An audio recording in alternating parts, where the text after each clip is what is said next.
Is it time to dismantle some doctrines? If you don't know what that means, then come along with me. I'm Dr. Clint Haycock, a former evangelical Bible college teacher and pastor of more than 20 years. Join me as we deconstruct whatever dogmas and beliefs have held you behind, and together work to reconstruct and rebuild your authentic self.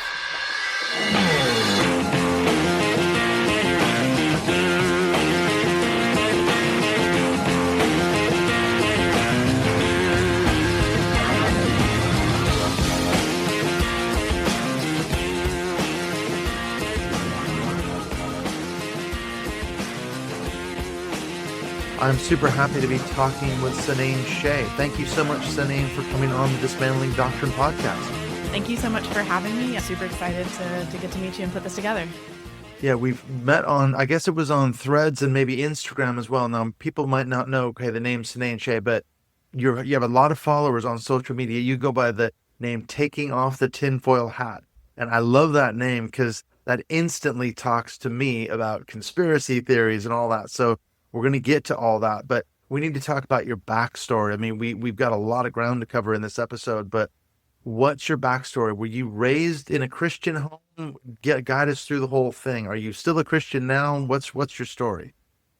Yeah, so I think that my background is actually just like very typical of a average, typical evangelical white experience. And so I was raised in what I would call just sort of like fundamentalist evangelicalism, kind of like basic bitch evangelicalism. Went to a private Christian school that was sort of just like a white Christian nationalist indoctrination situation. Went to a non-denominational evangelical church, which just means Southern Baptist theology with like board shorts and a rock band. And the rest of my family, some of my older relatives went to like an honest to goodness Southern Baptist church. And so that's where I went to youth group. So I kind of got a couple different like church influences, not that much like doctrinal difference. And then a lot of the people that I grew up with were also influenced by the Institute and Basic Life Principles cult with Bill Gothard. My family was not directly involved. I was invited to go to some of the IBLP summer camps and things, and I just said I didn't want to go because I didn't want to wear a floor-length skirt. You were lucky because I was raised in it. An IBLP. Oh, yeah. My parents subscribed to it. They were members of the host and hostess committee. They were part of the leadership. When I was 13 years old, I went to the seminar in Seattle, and I went every year for probably 3 or 4 years. So, yeah, I was raised in the whole Bill Gothard fundamentalist cult. Okay, then, yeah, I can relate. Yeah, definitely. And I went to Christian school like you did. Yeah. And like, so you get that it's like very just in the broader milieu of the culture. Like it's not necessarily that my parents were like reading Bill Gothard, but like a lot of the moms that were running our Bible sermons and summer camps and things were. And it was just, my parents were not the sort of evangelicals that were like, they're not readers. So they weren't like up on the newest James Dobson books and really following a lot of these like mega church figures. But it was just sort of in the culture, and like they'd have friends who would recommend books and things to them here and there. And my family was very white nationalist as far as white Christian nationalist goes. They were very into the political conspiracy theories growing up, the Obama birtherism, believing that like Obama was not born in the United States, and believing that like, you know, the Clintons were just satanic for whatever reason. They could never really pinpoint. I remember that. Yeah. Rush Limbaugh was pushing all that kind of stuff. Were they into Rush Limbaugh back in the day? Yes. Yeah, I was a ditto head. I was into all of that. The rage, the anger, all the rest of it. Yep. I didn't really know what that was because I do remember them listening to Dave Ramsey and Rush Limbaugh and it just being like a very boring man voice on the radio. And that's as much as I absorbed. But my family very much followed the cultural trends of during the Obama administration, the rhetoric and the fear mongering around end times and around communism like really spiked. Overall, I think just like across the country, people like were stockpiling guns and weapons, and like my family was doing that. They were borderline doomsday prepping. And at the time, you know, like Obama's coming to take our guns. We're gonna have to like farm the 5 acres and like barricade the property and like grow corn. And I'm like, at the time, and you know, by the time Obama was, you know, in his second term, I was in high school and in college age and stuff. And I recognized a lot of that as unusual, as not true. I might have called some of it a conspiracy theory, but ultimately I just thought that it didn't really matter, that they were just old people and they weren't really computer literate and didn't really affect me. And it didn't cause me to reflect on my own beliefs. I was raised absolutely inundated with like rapture, scare tactics and fear mongering and rapture anxiety. And which, to me just boils down to like yet another conspiracy theory of, it is. The world is controlled by Satan and, we're waiting for a trumpet call. And so my background was just, I think, very typical American evangelicalism. And in the 1990s, I was a child in the 1990s and the early 2000s, evangelicalism accounted for 30% of the entire United States population, not just the Christian population. This was just like very typical. We lived in the world that people like Jerry Falwell and James Dobson created for us. Not rest in peace. No. Yeah, as we're doing this recording, if no one notices, James Dobson passed away just a few days ago. And social media has been flooded with threads about, the guy was a complete piece of shit and all this, So, yeah. My parents raised me, though, with between Bill Gothard and James Dobson. So they read The Strong-Willed Child, Dare to Discipline. I was spanked thousands and thousands of times. So, yeah, I can relate. It's funny going back to what you said. Okay, so you're a few generations behind me in terms of the evangelical thing, because I grew up in the early and mid 70s. That was then the satanic panic. In the 80s, I lived through that when I was an evangelical. So this stuff is baked in, isn't? I was going to say that's what strikes me about what you're saying. Even the Obama stuff, the rise in militias and the racism, really, and all the rest of it that came out of the Obama presidency. I mean, I'm going back to Ronald Reagan when I was a kid, and that was baked in even then in the 70s and 80s. So this is not a new thing in evangelicalism, is it? No, it's not a new thing. And that's exactly kind of like what I want to talk about, because like just exactly how far back that goes. Yeah, and not a new thing. No, absolutely not. And I think that it also parallels, my corner of like deconstruction, like what pushed me out of Christianity, and I am out. You asked if I'm still a Christian. The answer is no. Was the conspiracy theories and the overwhelming cognitive dissonance that they created. And so basically I deconstructed.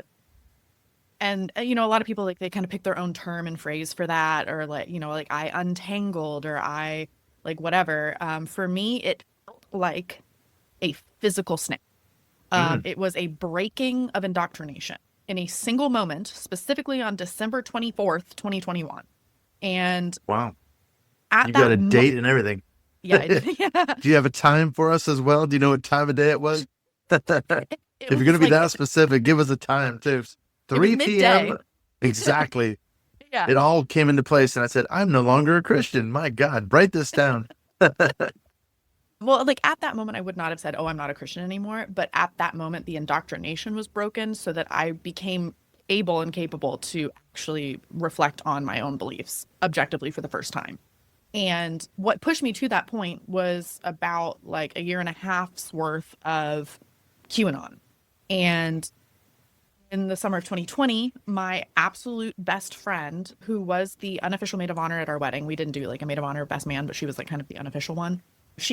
I saw her, and my parents had been like posting some weird stuff on the internet, talking about the COVID pandemic, talking about like the Trump administration and the election. And when my friend Kathy came to visit, she sort of said the same thing. And she started talking about like child sex trafficking in relation to like Trump and things. And she didn't believe in wearing face masks. And at the time, the COVID vaccine was not out yet. But she was like saying that when it did come out, like it was going to be a bad thing. And she's not a boomer. She's my age. And I was like, this is unusual. She's not like, computer illiterate. And this is significant. And she should know better, basically. But yeah. Why is she buying into all this? I finally started to pay attention. I finally was like, oh, something is wrong. And, within a couple of months, was able to put the label of QAnon onto it, and then started going down that rabbit hole just to figure out what it was that they believed. And then from there, my family, we were planning our wedding at the time. They were anti-vaxxers. They were stockpiling hydroxychloroquine. I found out like years afterwards that they were also taking ivermectin when that became a thing. Were they doing colloidal silver as well? Why not? No, but I did have Jim a roommate Baker, in college who did that. pizza buckets and doomsday prepping. Why not? Why not? Yeah, Just I mean, go they whole might. hog, man. I mean, it's so baked in, isn't it? It's just everything you're describing. It's so funny because I was on a similar try. I wish I'd have met you, back then, because I did episodes on QAnon when it was a thing, and I did exactly the same thing you did. I researched it. I talked to a guy named Mike Rothschild who wrote a book on QAnon, and yeah, you probably read the book as well. And it's fascinating because obviously conspiracy theories go back hundreds and hundreds of years. It's conspiracy theory thinking is not a new thing. And I even found out, I think I mentioned this before we hit record, that the thing about Christianity, evangelicalism, so much of it is baked in, like even the creation science, quote unquote, where you have this idea that, they don't want you to know the truth that the earth was created in 6 24-hour days. It was 6 to 10,000 years ago. They're hiding the truth from you. And I was raised in that same thing, creation science, as a kid going to Christian school. So I didn't even realize I was part of the problem. It was baked into my worldview as well. Yeah, like when I found out as like a mid-20s plus adult woman that women did not have one more rib than men did. Science has proven it, Cynane. Come on. I remember hearing that in science class. They proved it. It proves the Garden of Eden was all true. It all happened the way the Bible says in the book of Genesis. Yeah, and so like I followed while my family was like going down the rabbit hole, and I was trying to talk to them about it and they were ignoring me. And not just my family, but all of my friends from back home, because I'm from a small town and grew up in like this culture. All of their parents, all of the teachers from my private Christian school, the pastors that I grew up with, every single person in my life went down this rabbit hole.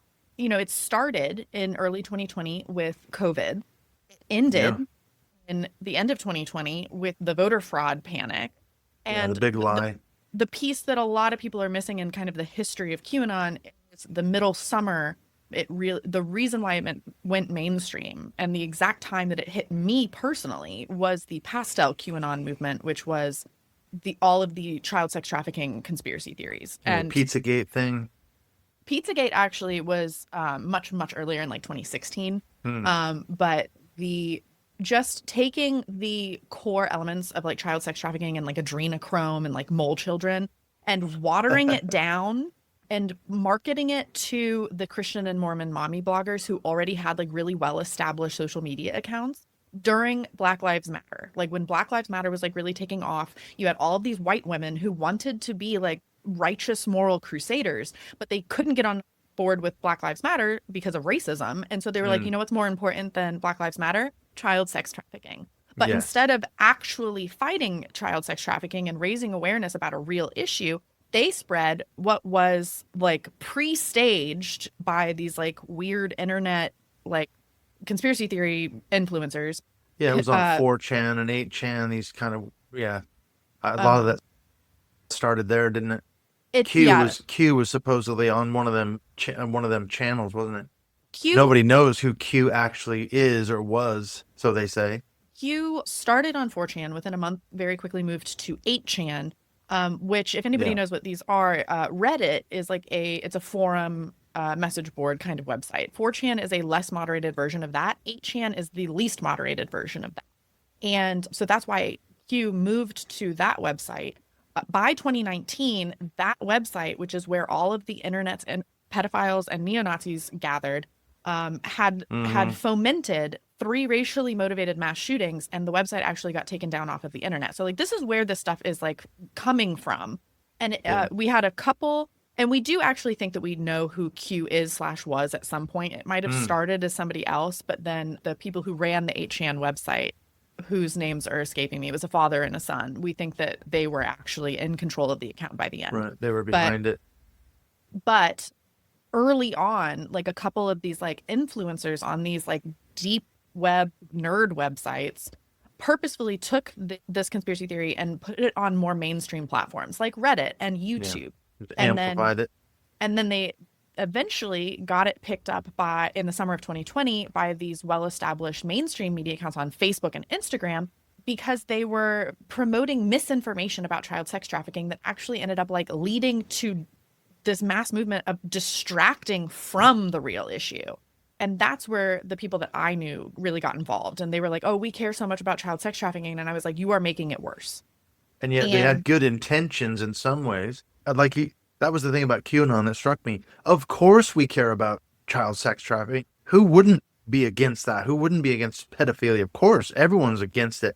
But it's a way to get you in sort of into the conspiracy theory. What struck me about QAnon too was that what I said about it when I started digging into it, it's nothing more than the Satanic Panic 2.0. It's so similar to what I was raised in with the Satanic Panic. Guys like Mike Warnke and all those other people spreading all their secret underground covens of satanic, devil worshippers, and they're having children and murdering them and sacrificing them on these demonic altars. A lot of the same kind of rhetoric we found in Satanic Panic that I grew up in the 80s. I said, this is nothing more than a reboot in many ways of the original Satanic Panic. Yes, and we're working back to Mike Warnke. We're gonna get there, huh? We're gonna get to him. Oh, I was raised on Mike Warnke. I went and saw him live in concert, man. It was sold out in the 70s. I mean, yeah, he was huge, and everyone believed his bullshit, and it was all later proven to be lies, But yeah, okay, we don't want to get too much into Mike Warnke yet. Yeah, well, yeah, and it's a repeat of the Satanic Panic of the 1980s, and the whole point of like what I'm eventually trying to talk about is that that is a repeat that goes back hundreds of years before that. Like, exactly. This stuff is just regurgitated hate, and and what you were describing is what they call in QAnon soft pilling. This was a purposeful campaign to soft pill people, and this is true for any kind of like cult indoctrination or any kind of conspiracy theory belief. When you try to talk somebody into something, you don't start off with like, hey, like there are mole children and Donald Trump is a space-time traveler.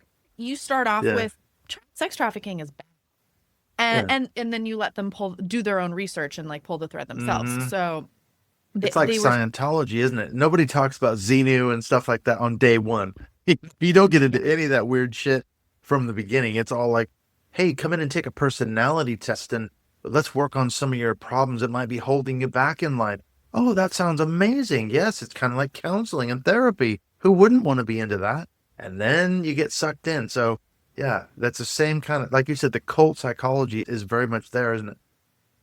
Yeah, and that's also like a very key aspect of like the whole book that I'm working on is that people believe in conspiracy theories for the same reason that they join cults. Because conspiracy theories, religions, and cults, they're not for nothing.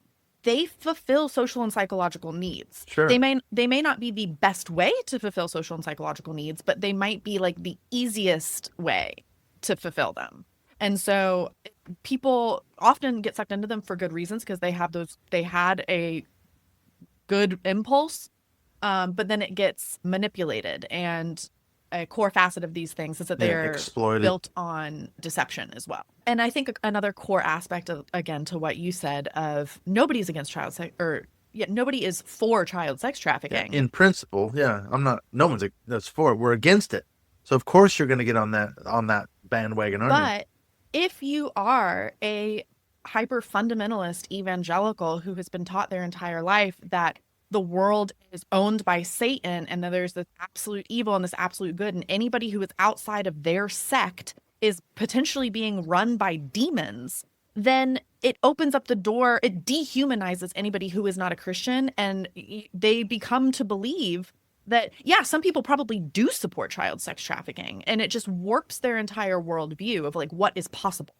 And so I went down the QAnon rabbit hole, and we reached a point very shortly after my wedding of overwhelming cognitive dissonance, where just one feather broke the camel's back too far. And I looked around. I was like, I'm trying not to burn bridges. I'm trying to like, don't lose all of these relationships with everybody in my life, my parents, my brother, my best friends, all these people. And I looked around and the bridges were already burnt. There was nothing left. They had been burnt from the other end. And you didn't burn them. And they didn't care. They were talking about, my father has one lung and is a cancer survivor and is over 65 years old. And my brother told me that we should just let the weak die. And Wow, that's he was cold. living with my parents during the pandemic. And so they believed these conspiracy theories, and they slapped Jesus's name onto these conspiracy theories without any consideration for what sort of witness they were bearing, or for obviously the immunocompromised children and elderly that they were putting in physical danger. And it Mm-hmm. became so overwhelming that, and I think that this is a very typical sentiment that a lot of people who deconstructed when I did feel, is that if they were so wrong about so much, what else could they be wrong about? And another thing that was like I had this weird run-in with a flat earther in 2019. And he was when I was still indoctrinated, and he was a hardcore evangelical. And he gave us like a 2-hour lecture on his flat earth beliefs. And as a part of this, he like pulled out a Bible as one of his references, and he read through a bunch of Bible verses to prove that the earth is flat. And Okay. the thought that I had coming away from that interaction was, I have always been taught that the Bible and scripture and God's word is like supposed to impart supernatural wisdom and to Yeah. protect us. Holy And like, Spirit. if you follow this, if you're righteous, you will be blessed. The Holy Spirit will protect you from falling for crazy nonsense. And then this man was using the Bible in a way that I had been trained to accept, this literalist interpretation. Yeah. And it was being used for just the most insane nonsense. And I was like, how is the Holy Spirit not protecting him? And then after QAnon, everybody falls for QAnon. And you can look up the statistics on this. It fluctuates a lot over the years of like how close you were to January 6th and how close you were from like the election, of like how many evangelicals, how many Republicans fall for this. But at certain points, it was up to like 70% of people Oh yeah. Huge numbers. believed at least some aspects of the conspiracy theories. Yeah. Well, I was going to ask you though, going back to your point about deconstruction. Okay, I could play devil's advocate. I could say, well, wait a minute, Cynane. I mean, just because these people are misusing the Bible, as you said, this flat Earth guy, anyone can misuse the Bible. It's been misused by loads of people over the millennia. Doesn't necessarily mean that Christianity isn't true, that God isn't real. How do you get from that to saying I'm going to jettison the whole thing? You know what I mean? Because obviously everyone's misused the Bible for some reason or another over the centuries. Does that necessarily mean that Christianity? I'm not trying to talk you back into your faith, by the way, but I'm just thinking someone might be going, wait a minute, why did she burn the whole thing down just because some wackos are misusing the Bible and pushing QAnon and flat Earth? Well, and like I said, this was not the indoctrination broke in a moment, but my deconstruction did not take a moment. That took after the wedding, after that point, at least a year of doing an immense amount of like reading and research on top of everything that had happened before that. But I would say that that's even more evidence for me personally that this is not true, that it is so open to being misused. If this had some sort of like supernatural, like ultimate truth to it, it would not be so readily corrupted. And I'm in the point where I think that there is a lot of value to be had if you handle certain elements of like religion and spirituality and everything very carefully, but it just like large swaths of the population are not really approaching it from like such an intellectual. And what eventually kind of, I think, put a couple puzzle pieces into place for me, and where I finally was like, felt like I had a lot more peace in the deconstruction process, and then also just trying to understand why my family fell for the conspiracy theories, was when I found the cult psychology and all of the books and discussions on that. And you look at the patterns of the 8 characteristics of thought reform and the history of other cults and the parallels that there are to Christianity, of as many of the sects as you want to list, that I was pushed kind of into letting it all go. And then with the connection to the conspiracy theories, people believe conspiracy theories for the same reason that they join cults. And when people say like, oh, look at the Christians, they've always believed crazy things. They've been waiting for the rapture. They believe in talking donkeys and talking snakes. So of course they're going to fall for QAnon and these conspiracy theories. And I think that that's an incomplete explanation, because they don't just fall for any conspiracy theories. You don't see, well, I don't know the statistics on this, but I assume you don't see more Christians who believe in Bigfoot than, you know, regular, like non-Christians who believe in Bigfoot. It's not that they're just generally more gullible, and maybe they are to some degree, but it's that they fall for conspiracy theories that already align with their pre-existing worldview. And what a cult, and you know, I know that you're familiar with Robert J. Lifton and his the Characteristics of Thought Reform, Janja Lalich and Margaret Singer. Lifton's definition, or maybe it was Lalich's, is a charismatic leader, a system of control, a system of influence, and a transcendent belief system. When you look at the background that you and I grew up in, IBLP was like an honest to goodness cult. There was a central charismatic figure. I say it was. Destructive cult. Definitely. Christianity, or evangelicalism more broadly, doesn't fit the definition quite as neatly because it doesn't have one singular central charismatic figure. But exactly what cults do is that they warp a totalistic ideology and they center the veneration of that ideology around that central charismatic figure. But you can still have a totalistic ideology that is not centered on one specific person. And I think that's what evangelicalism is. And it can still use all of the same unethical, deceptive, manipulative thought reform tactics. And what it came down to for me in deconstruction is, what is that totalistic ideology? And what I had to break out of was this belief in American exceptionalism. And when I say evangelicalism, white evangelicalism has more or less become synonymous with white Christian nationalism. Yeah, absolutely. In the United States. It's a very like America-centric phenomenon and cultural movement, but American exceptionalism, this idea that you know, we have unprecedented prosperity and wealth and happiness because we are a Christian nation founded on Christian principles and God is blessing us, number one. And then number two is this like dispensationalist theology, biblical inerrancy, literalist interpretation of Christianity. And the American exceptionalist side of that is a lot easier to break out of, because it's just history and it's just information. And if you look at American history objectively, which we are not taught in schools here, it's very obvious that we, you know, are not built on this great heroic American history. Like we're built on slavery. Manifest destiny. Right.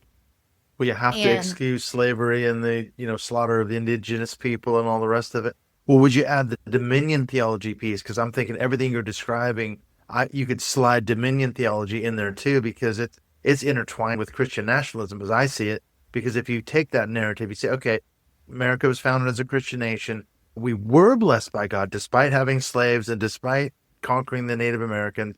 God still blessed us because that was all okay. We can justify all that.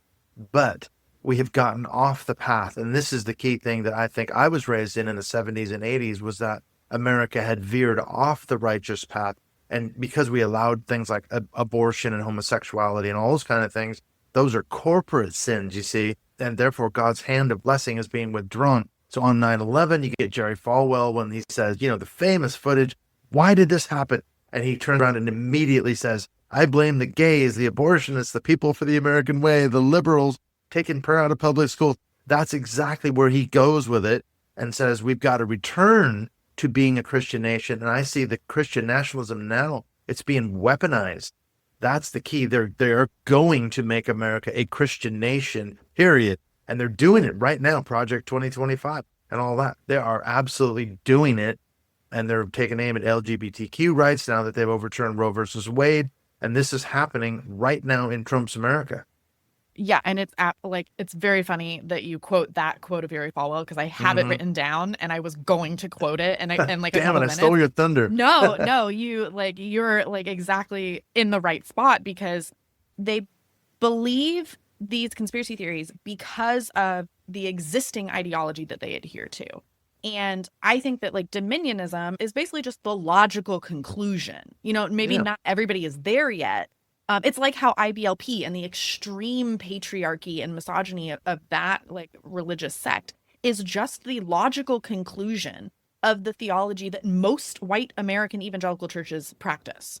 And one of the best books that I've read recently that I am absolutely, like, I think is just a huge piece to this that I wasn't even aware of is The Violent Take It by Force by Matthew Taylor. Yeah, I've had him on the show about that book.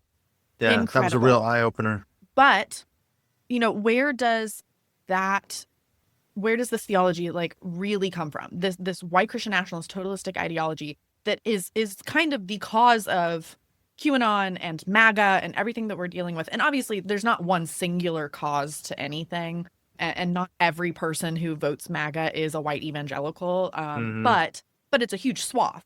Yeah, and the majority, 81%. 81% of evangelicals voted for Trump. And consistently, like 3 times. Yeah, 3-time Trumpers. I saw a guy on Threads the other day saying, "I am a proud 3-time Trumper, and I don't apologize for anything. So you can all piss off. I'm a good Christian," he says. Like, wow, there's nothing to be proud of in any of what you just said. A 3-time Trumper. Okay. Yeah, you got to take the test 3 times, and you failed every time. Exactly. It was you open inflicted note. this shit on us, man. Thanks for that. Yeah.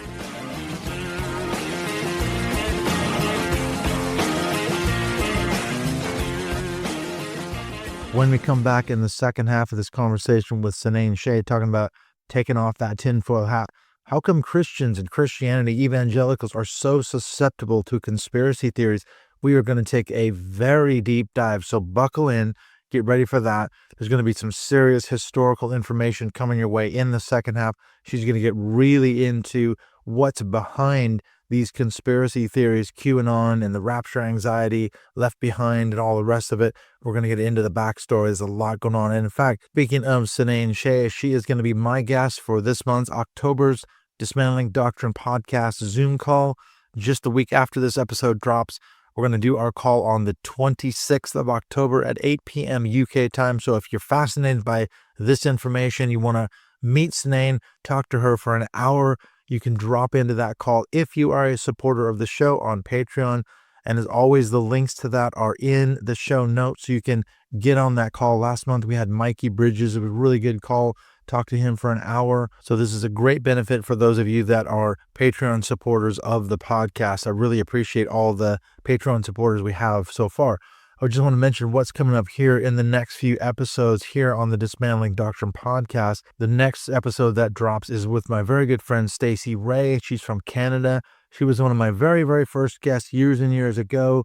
We had a live podcast in Seattle, 6 or 7 years ago. Really good. And she's going to be my guest coming up in the next episode. We had a really fantastic discussion about narcissism, about surviving narcissistic relationships, identifying them, and getting out of them as well. And is God a narcissist? So we're going to do some deconstruction as well. That was a really great conversation with Stacey Ray. And then I've had some really great guests. Just this week, I've had 3 back-to-back-to-back podcasts. I have interviewed Rachel Bernstein from the Indoctrination podcast about her new book, which is called Restart and Restore, a Journal for Survivors of Manipulation. And this is a fantastic resource for those of us who have left cults, high-control religious groups, or abusive, manipulative relationships. Then I had a conversation with Nick P. from the Autistic Pod.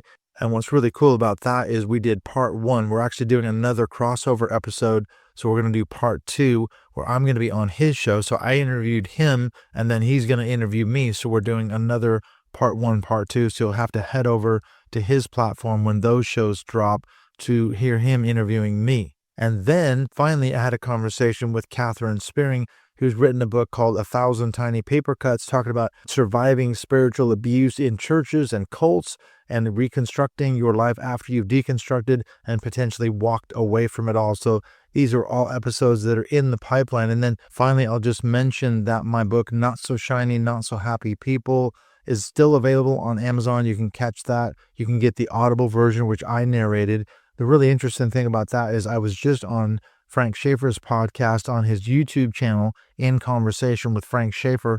We spent a good hour and 15 minutes where he interviewed me about my book. So head over to Frank's channel if you want to catch that really good interview with Frank talking about my book, which I really think you'll enjoy. I certainly enjoyed it. I always love talking to Frank.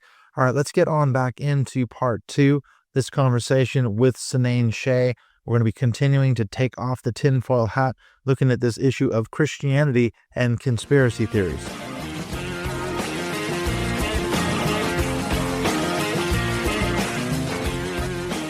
When most people talk about Russian nationalism and the history of it, and I think correctly, they focus on the 1970s, like exactly the time period that you were talking about with Jerry Falwell, the moral majority, Ronald Reagan, and the history of that is like, I'm sure you are aware that they lost segregation. The government wanted to tax their segregated schools. Yeah, they took away their taxes, and it happened to Bob Jones. They lost their tax exempts because they were a segregationist academy.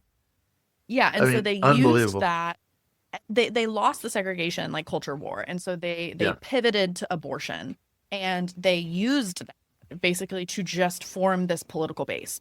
And the architects, of that movement, everybody talks about Jerry Falwell. He was the moral majority was a huge aspect of this. You've got like Paul Weyrich on kind of like the political side of it. Yeah. My arch nemesis is Tim LaHaye. And Tim LaHaye was instrumental in the formation of the religious right with his Council for the National Policy. And this one doesn't get as much attention because it was not as public facing, but this is one of the organizations that funneled billions of dollars into the religious right. And to this day, still billions. It's so secretive. Yeah, we still don't know who's actually on the CNP in a lot of ways, don't we? I mean, we know some of the names, but they're such a secretive organization. They've done so much behind the scenes. Yeah, and I think you're right. Tim LaHaye, other than people who might know him from the, Left Behind series, people don't realize that him and Beverly LaHaye, his wife, were major players in the formation of the Christian right back in the 70s and 80s. Yeah, and again, like one of the best books that I've read on that, and I'm kicking myself. I'm looking for the book because I can't remember her name, but it's The Shadow Network by Anne Nelson. Ah, right. And she kind of follows the money of the religious right and goes into the history of like that and how all of these organizations are connected. James Dobson's organization, Jerry Falwell's organization, Pat Robertson, they all have their own media empire, their own lobbying group, and then all of this like secret like religious right billionaire money.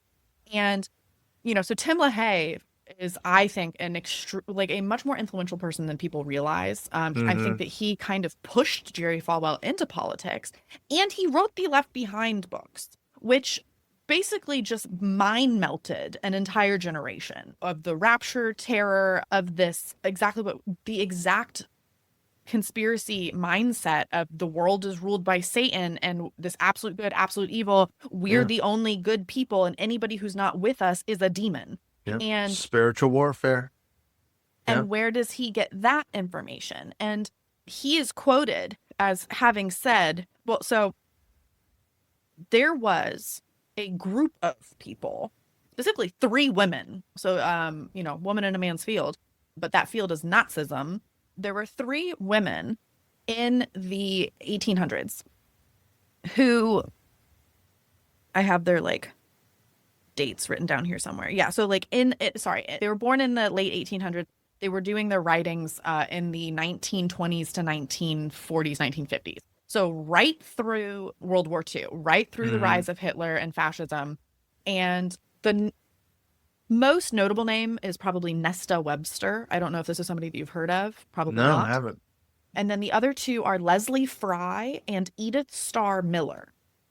And they were essentially just like conspiracy theory manifesto quackos. And if you read any books about conspiracy theories, because when I first deconstructed, that's where I started, because I didn't really know. I was like, there's something fundamentally wrong with evangelicalism, but I didn't know what it was. And I was like, I'm a part of this, so I need to figure out what it is. The first place I started was with conspiracy theories. And I just read books about why people believe conspiracy theories in general, not necessarily like religiously based. Yeah.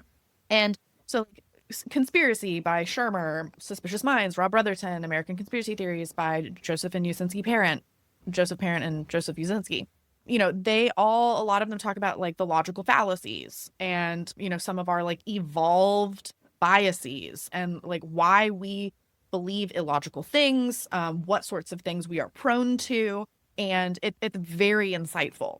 You know, the human mind is just like not built to understand like very, very large numbers, very, very small numbers. We're prone to seek out and obey authority. And, you know, all of these things, we have this teleological bias and intention bias that like predisposes us to believe in like a God and a higher being and things. So, well, they're very attractive. That's what I learned from Mike Rothschild's book. Like he talked about, the conspiracy theories are not a new thing. QAnon was not a new thing. Satanic panic was not a new thing. You can go back to medieval Europe, and they were blaming the Jews for the plague and all this kind of thing. You know, it's easy to scapegoat someone and scapegoat a community or something like that. And people want it's an easy believism, isn't it? It's like, well, they're to blame. They killed Christ, so that's why we're all dying of the plague. Okay, let's round up all the Jews and burn them in their synagogue. I mean, what Hitler did was nothing new. This goes back generations, hundreds in Europe, anti-Semitic conspiracy theories. So these are not new things, are they? no, and you're exactly, this is exactly what we're talking about. Because just basically the conspiracy theories are not like a left problem or a right problem. They're a human problem. And I think the biggest issue and like with what we're seeing now is that if you have this like a totalistic ideology, like this cult mentality applied at such a large scale, and especially like politically, you end up with like totalitarianism. And the women that we're talking about, Yeah, those 3 women. yeah, so sorry, I'm like losing my spot here. There's so much to think about, isn't there? So I read all these books about conspiracy theories and why people believe conspiracy theories. And a lot of them will also talk about kind of the history of conspiracy theories, and where they usually start, which is, again, I think the correct place to like really focus in on, is the Protocols of the Elders of Zion. And also to that blood libel conspiracy theory that you just mentioned in the Middle Ages. And where does that come from has a lot to do with Nesta Webster. And Nesta Webster has a lot to do with Tim LaHaye and Pat Robertson. So, yeah. So interesting parallel. I'm going to go through a little bit of history, and I'm going to try to go through this really quickly. Yeah. Tie it all together for us. Just because what Nesta Webster did, and like what a couple of the other people I'm about to mention did, was they wrote these like revisionist and speculative histories, which was like, this is how history played out, but it's a warped view of history, and it paints this grand conspiratorial narrative that is what was adopted by Tim LaHaye, put into the Left Behind books, and then like, you know, watered into modern evangelicalism. And so you have to kind of understand like the real history to understand how they warped it. But basically, one of the biggest undercurrents to all of this is anti-Semitism. And starting in the Middle Ages, starting in like the 1000s specifically, there was one monk who, sorry, I have notes somewhere. There was a Benedictine monk who, I want to say in 1144, there was a boy who was found dead. And this Benedictine monk went on a witch hunt, basically said that Thomas of Monmouth was his name. The boy who died was William of Norwich. Thomas of Monmouth went on a witch hunt, basically said that like it was the Jews who killed this boy, wrote kind of like a manifesto for this, and then that sort of took off. And then from that point, every couple of years, all throughout Christendom in medieval times, you would have the same thing happen where somebody would go missing, somebody would be dead, somebody would get sick. When the plague happened, this became like a big thing. And so they would just they would basically just like plagiarize this conspiracy theory and say like, oh, it must be the Jews.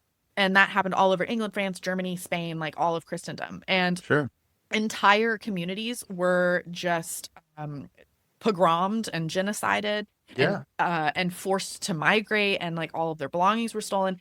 And a lot of this had to do with just sort of like the history of the medieval times when Jewish people, there was no separation of church and state. And so the church could make laws, and Jewish people were not Catholic. And so they did not have the same rights as Christian people did. And so they lived kind of on the outskirts. They had a different language, they had a different religion, a different dress, and they weren't allowed to work a lot of certain jobs. They weren't allowed necessarily to own property. And so they were forced into this outside position. And then all of those biases that we talked about were predisposed to in-group, out-group tribalism, anytime something went wrong, you had a built-in bad guy. There was just already this like out-group attached to your, little society. And so they became the scapegoat for almost everything. And so Mm-hmm. there's this centuries long history of anti-Semitism. It's just like the bedrock to all of this. Yeah, what's tied in with conspiracy theories, as you say, because I've been to York several times in this country, and it's the same kind of thing. There's Clifford's Tower. It's a famous thing Mm. where the Jews were blamed and by this Jesuit priest that came wandering through and preached sermons against them, and they ended up in this tower on this hill, and they all committed suicide, just like at Masada. And I was thinking what you said. I remember hearing about that, where the Jews, because they weren't under the same laws as the Catholic Church, they could lend money and charge interest. That was one of the things that they could do. And so they were bankers, and that they were forced into that, though. So a lot of times they would lend money and then they'd be kicked out. They did that in this country, in England, so lend the king a bunch of money and then kick him out of the country. They don't have to repay him.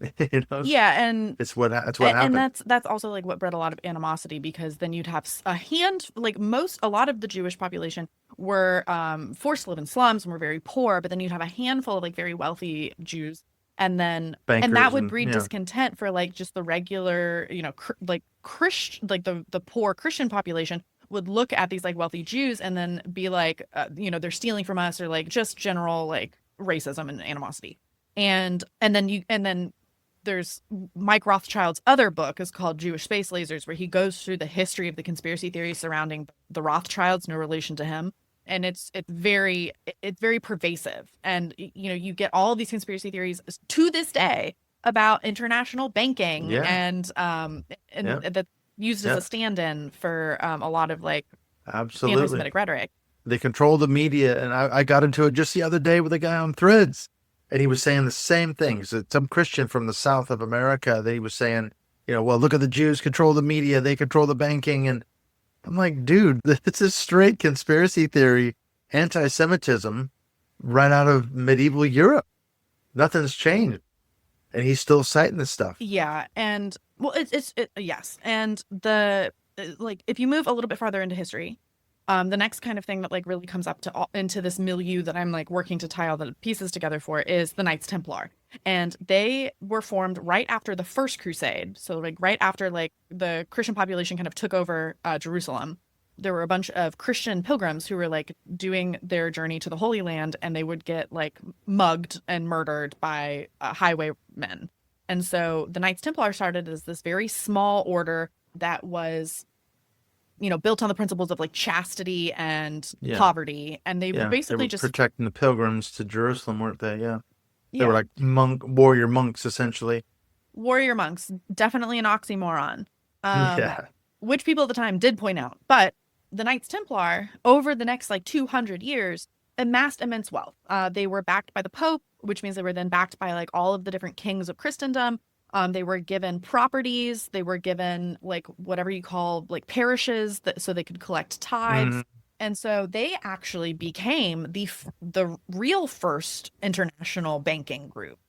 Because they had properties all over Christendom, and they would lend money to various kings and things to fund their crusades, and then they were involved in like all the crusades until kind of the end. And it was in like 1307-ish that they kind of came to an end because they ran afoul of the King of France, who was kind of just like this asshole who he needed some money. And so he did what everybody did at that time, which was to basically just steal it from the Jews. And then he like arrested all of the Jewish people, stole all their shit, and then made them like leave France, or he killed them. When he ran out of their money, he was like, and he owed money to the Templars, I think. He controlled the Pope at the time. And so he was like, he got rid of one Pope because he was like, that Pope is performing perverted sexual acts and is demonic and satanic, and we need to get rid of him. And then he got a new Pope. And then he's like, the Knights Templar are performing perverted sexual acts, and they are demonic, and we need to get rid of them. It sounds And familiar. yeah, Straight out of QAnon, basically. Yeah. If it was Yeah. Pizzagate, why not? Why not Paris instead of, Washington, D.C.? Yeah, and so he basically gets rid of the Knights Templar. They all get murdered. They're all tortured. They confess to various like, we stomped on a cross, or Like Yeah. we We pissed on a cross. blasphemed. Yeah. We did all this horrible stuff. But they Yeah. admitted these things like under torture. And then like at the time under Catholic law, this is what happened to Joan of Arc. If you admit to something, you cannot recant. If you recant, they have to kill you. And Yeah, so you're a what heretic. right. And what you a relapsed heretic. And so what you're Yeah. supposed to do is just say like, oh yeah, like I did it, even if it was a lie. And then the church will give you like a slap on the wrist. But so some people recanted, some people confessed, they all got murdered.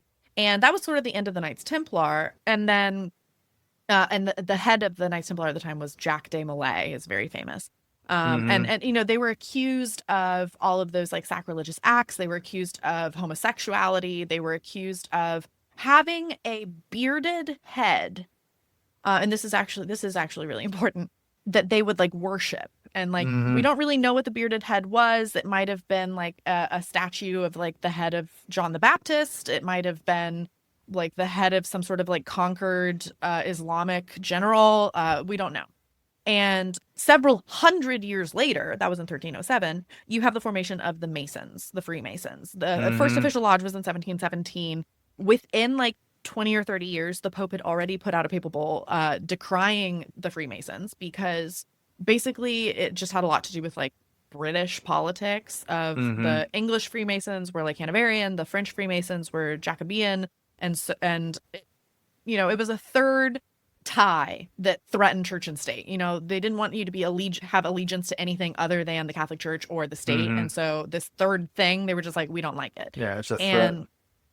yeah, and not that much longer after that, 1776, you know, within 50 years, there were lots and lots of these secret societies that like popped up.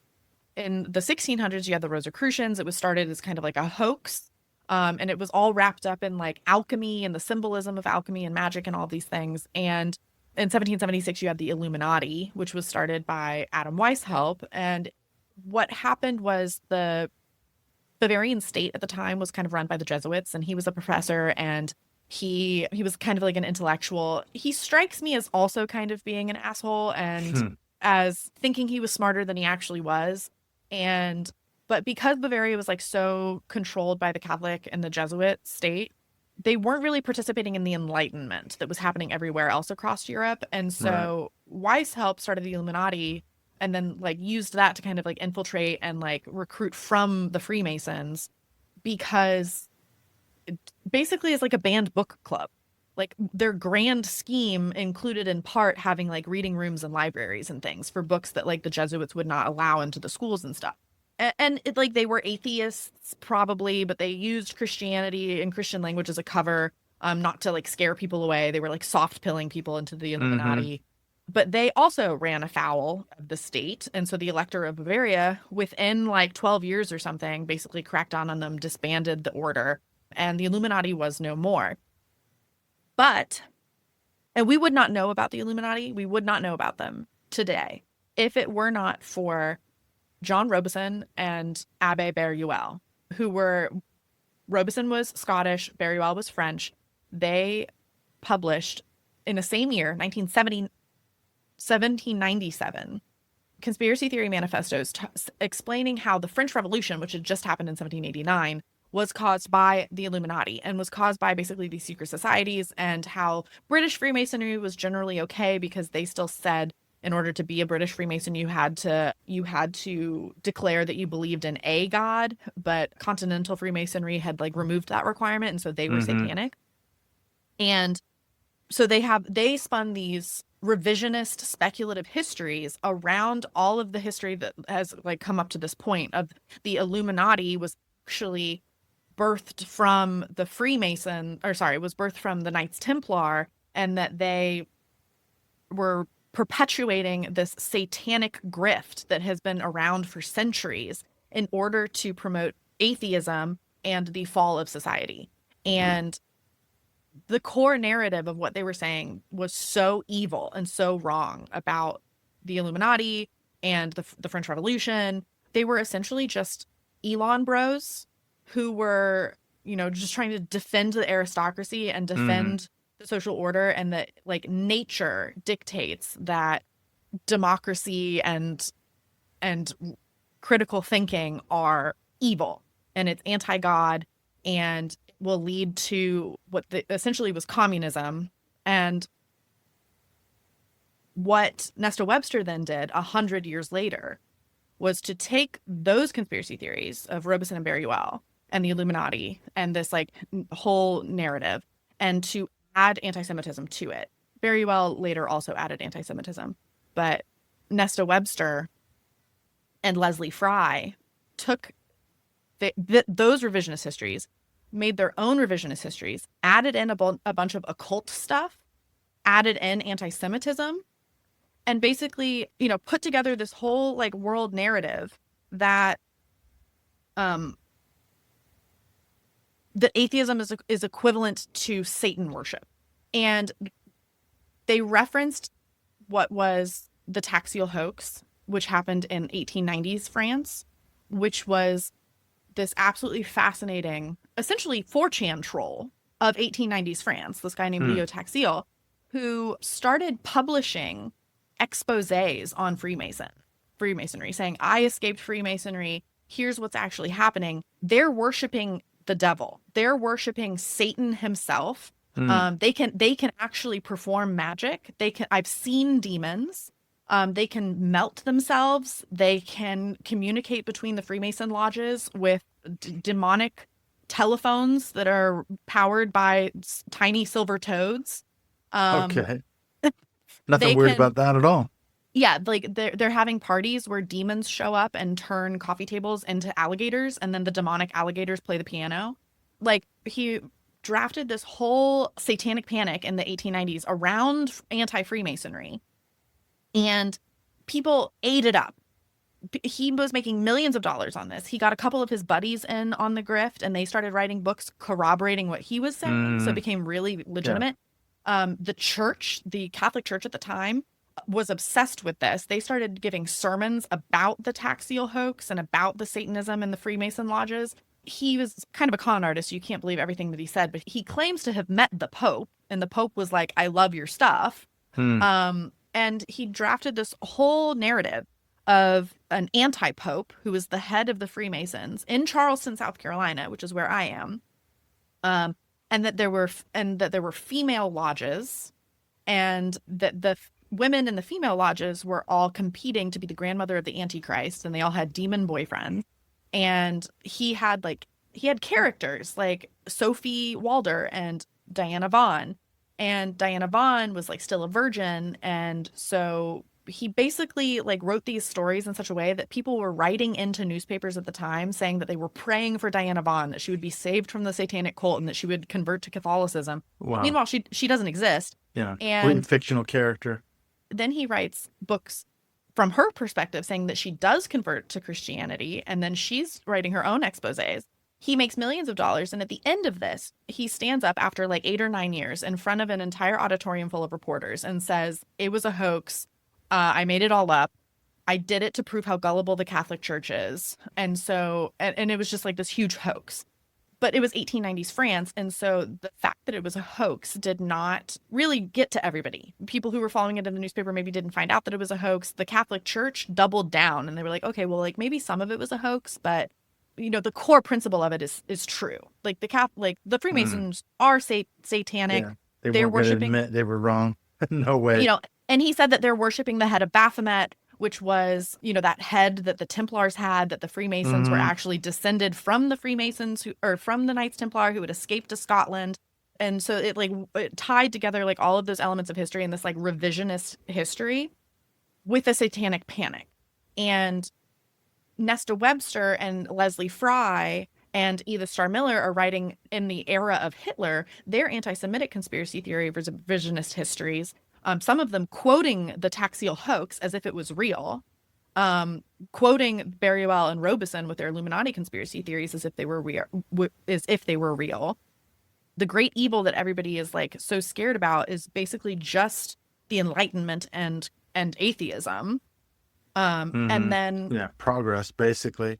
Yeah, and then Tim LaHaye in today's time admits that he has read over 50 books on the Illuminati. He believed these conspiracy theories. He was reading Robeson and Berriwell and Nesta Webster. Pat Robertson, in his 1991 New World Order, which was like a bestseller, directly quotes Nesta Webster, who was also directly responsible for the Protocols of the Elders of Zion. She was like one of several people who helped to mainstream it by publishing it in a London newspaper, like well before Hitler got his hands on it. Like she is kind of like she soft-pilled people on the Protocols of the Elders of Zion. The Protocols of the Elders of Zion were formed from a whole bunch, like a whole number of references. Like part of it was like just a novel that some anti-Semite had written about like a bunch of rabbis meeting in a graveyard. And then that got blended with some like Russian secret police propaganda to justify some pogroms. And then that got blended with some Leo Taxil era French satanic panic anti-Semitic texts that were based in nonsense. And then Nesta Webster publishes it. It becomes the single most devastating anti-Semitic publication in human history. And then she and those other Nazis essentially are directly quoted by Pat Robertson and Tim LaHaye and Mike Warnke, because one of Leo Taxil's like false quote of the Dark Pope was Lucifer is God. He said that Albert Pike, the head of the Freemason Lodge in the United States, said this. Albert Pike never actually said this. This came from the Leo Taxil hoax, which was purely fictitious. Mike Warnke talks about the Illuminati and talks about how it's really only the continuation of a satanic organization that has been in existence since 1100 AD. That's a direct quote from the Satan Seller. And the Chick tracts. The Knights Templar, yeah. Yeah, and I was raised on Mike Warnke, Chick tracts and all that, yep. The Chick tracts, again, I think it was in 1991, directly quotes Leo Taxil by having it's called the Curse of Baphomet, which was supposed to be that like, metal head that they were worshiping and like the demon that was from the Leo Taxil stuff. They have the Lucifer is God quote in the Chick tracts, which is coming from Nazis, which is coming from a hoax in 1890s France. Everyone's picking up on this. Okay, so I'm just thinking in terms of time, this is a lot of information that my head's spinning a little bit. Wrap it all up for us. How does this all come down to, okay, I can see the threads into the satanic panic that I was raised in, and then the Left Behind series, QAnon. Where does it all kind of come together for you? How do you see it all tying together? Yeah, so like we have now like gotten to like modern times. Like these are the men who created my childhood, and like where they are being influenced is from anti-Semitism and just pure quackery.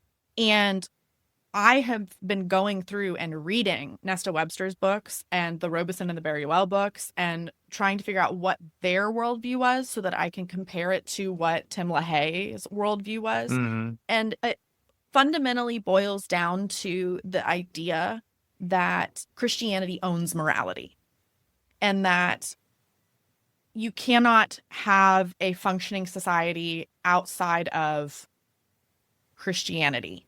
And that if you stray from that, you will find depravity and ruin. And depravity and ruin is just defined as anything that is outside of the white Christian patriarchal standard.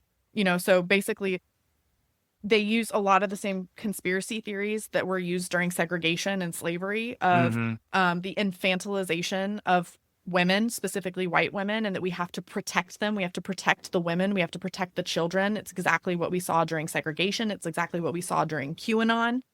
And that is kind of the core of the white Christian nationalist totalistic ideology. Like the absolutism of anything outside of Christianity is Satan. And that's why we keep seeing this repeated over history. 1890s, 1990s, today, of if the Christians are not in charge, if we can't have dominionism, then we will collapse as a society because atheism is equivalent to Satanism for them. That's a lot of information, but I get where you're coming from. So you're saying, the worldview of basically certainly modern American evangelicalism is steeped in conspiracy theories that go back hundreds and hundreds of years. It's just that what you need to do is educate people on the roots of it and how it's filtered on into modern American evangelicalism. Of course, they would say it's all based on the Bible, Cynane. It's none of this stuff is true. What you're talking about, we just read the Bible and that's where we get it from.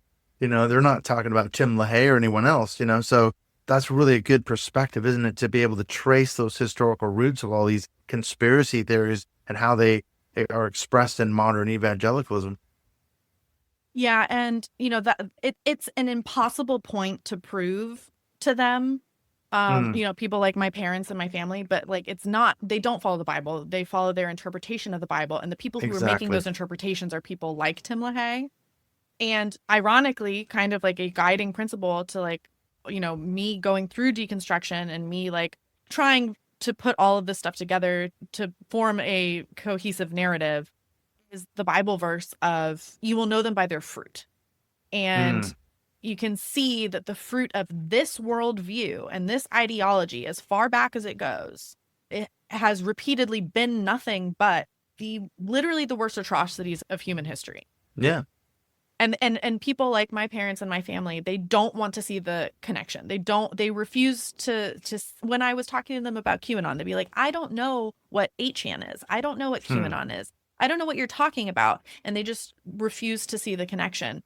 But you can literally like go through all of these books and show like this person quoted this person quoted this person. Show the thread. Yeah.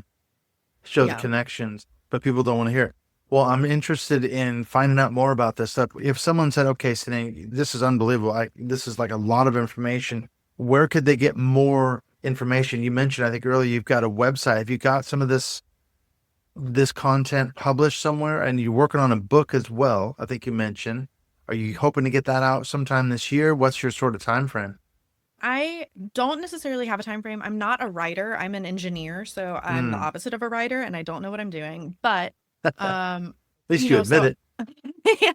I have a lot of reading that I'm still currently going through to I want to be like very specific about these connections. And then when I'm done with that, I'm really going to focus on like actually the writing. So I don't have a timeline. I will eventually have a book about this. My website, takingoffthetinfoilhat.com, has a resource page for all of the books that I've read through deconstruction for anybody who is looking for books on any topic, including cults, conspiracy theories, and just like general evangelical ideology. And then the details of what I talked about today is a little bit hard to point you to because a lot of the taxial hoax information was never translated out of French. The original texts don't really exist, which is why in all those conspiracy theory books that I read, they talk about the protocols of the Elders of Zion, but they don't talk about the taxial hoax. They don't talk about Nesta Webster usually. And so the best book that I have found thus far on it is called Who Are the Illuminati by Lindsay Porter. And then I do need to update my website for the more recent books that I've been reading about this stuff. But there's some resources on there if people want to dive deep into it.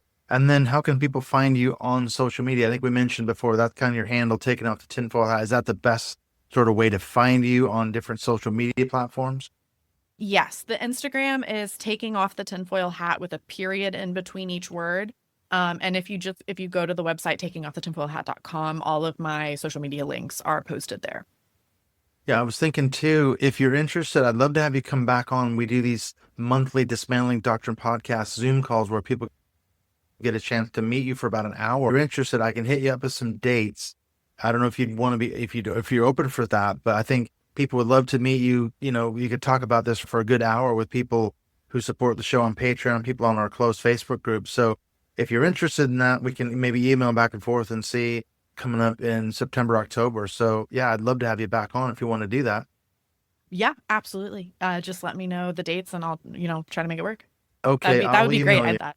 But thank you so much. This has been a lot of information. I've got a lot to think about now. My head's spinning still coming from all that historical stuff. And I've researched a lot of that myself. I've done the Knights Templar and some of the other things. But yeah, you're presenting a lot of stuff I've never heard of. So thank you so much, Cynane. And we'll definitely keep in touch. And I'll hit you up with some dates. And we can maybe have you come back in September or October. And we'll do a Dismantling Doctrine podcast Zoom call. Yeah, thank you. Thank you so much for talking to me. It's been wonderful. And I look forward to seeing you later. Yeah, take care, and I will speak to you soon. Have a good day. You too.